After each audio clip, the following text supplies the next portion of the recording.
This is not financial advice. Always do your own research. I am not telling you what to invest in, and I have to get that out the way. Also, like and subscribe if you have not already. Just look at the video and see if you're subscribed. I have some people who thought they were subscribed and they were not. So just hit that button if you're not.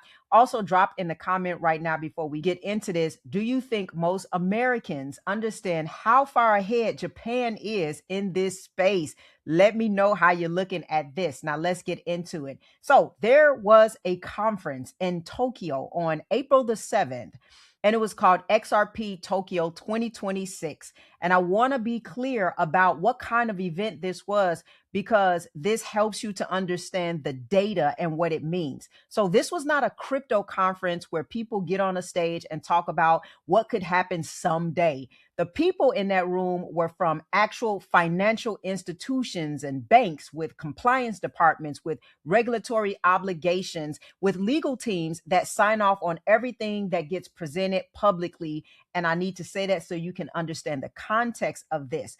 They, in that meeting, presented live settlement data. This is real numbers from real payment corridors between real countries that have been running in production, not in a test environment or a pilot program, but in actual live operations, processing actual transactions with real money.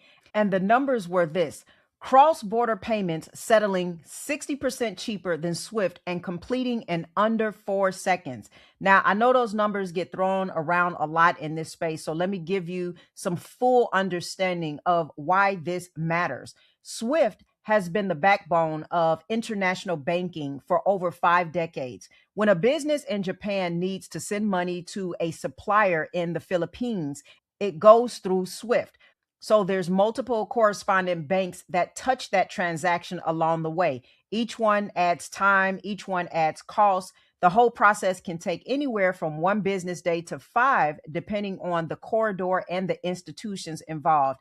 And by the time the money arrives, a meaningful percentage of it has been eaten up in fees at every stop along the chain. Now, what those Japanese banks showed is that you can take that entire process, the waiting, the intermediaries, the fees, and replace it with something that settles in the time it takes me to say this sentence at a fraction of the cost.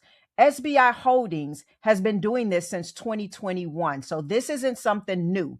They are not testing this. They're really actually doing this, right? They're running live remittances on XRP rails, starting with the Japan to Philippines corridor and expanding from there. What got shown at the Tokyo conference was not a proof of concept. It was years of operational data from a system that has been working in production the whole time people were debating whether it ever would. And at the same event, Ripple added 12 new currency pairs. That's 12 new corridors where this same infrastructure now operates. These are 12 new routes that institutions can use to move money faster and cheaper than anything the traditional system offers.